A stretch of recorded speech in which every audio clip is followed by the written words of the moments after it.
നമ്മുടെ പാൻ കാർഡിൽ നമ്മളുടെ പേരിലോ അതർ ഡീറ്റെയിൽസിലോ ഒക്കെ എന്തെങ്കിലും കറപ്ഷൻസ് ഉണ്ടെങ്കിൽ നമ്മൾക്ക് തന്നെ ഈസി ആയിട്ട് നമുക്ക് ചെയ്യാൻ പറ്റും. അതെങ്ങനെയാണെന്ന് നോക്കാം. അതിന് വേണ്ടിയിട്ട് ഗൂഗിളിൽ കയറിയിട്ട് പാൻ കാർഡ് എന്ന് ടൈപ്പ് ചെയ്യാം. പിന്നെ ഓൺലൈൻ പാൻ ആപ്ലിക്കേഷൻ എന്നുള്ള ഈ ഒരു ലിങ്കിൽ ക്ലിക്ക് ചെയ്യാം. അപ്പോൾ വരുന്ന സൈറ്റിൻ്റെ ഇൻ്റർഫേസ് ഇങ്ങനെയായിരിക്കും.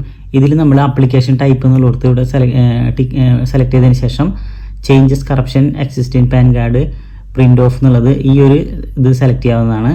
അതിനുശേഷം കാറ്റഗറി ഇവിടെ ക്ലിക്ക് ചെയ്തതിന് ശേഷം ഇൻഡിവിജ്വൽ സെലക്ട് ചെയ്യാം. അതിനുശേഷം നമ്മുടെ ഡീറ്റെയിൽസ് ഇവിടെ താഴെ നമ്മളുടെ ടൈറ്റിൽ, അതായത് നമ്മുടെ പേര്, കാര്യങ്ങൾ, ഏതാണെന്നുണ്ടെങ്കിൽ ശ്രീമതി, കുമാരി, അങ്ങനെ ആരാണെന്നുണ്ടെങ്കിൽ അത് സെലക്ട് ചെയ്തിട്ട് പിന്നെ നമ്മളുടെ first name, last name, middle name, അങ്ങനത്തെ date of birth, email ID, mobile number, അങ്ങനത്തെ എല്ലാ ഡീറ്റെയിൽസും കൊടുക്കാം.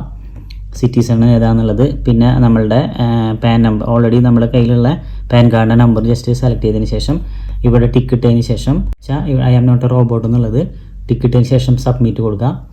അപ്പോൾ നമ്മളുടെ പാൻ കാർഡിൻ്റെ ഡീറ്റെയിൽസൊക്കെ മാറിയിട്ട് നമ്മൾ ഇവിടെ എങ്ങനെയാണ് അടിച്ചു കൊടുത്തത് ആ രീതിയിലുള്ള പുതിയൊരു പാൻ കാർഡ് നമ്മൾക്ക് കിട്ടുന്നതായിരിക്കും. ഇതേപോലുള്ള ഇൻഫോർമേറ്റീവ് വീഡിയോസിന് എൻ്റെ ചാനൽ ഒന്ന് എല്ലാവരും ഫോളോ ചെയ്യുക. Thank you.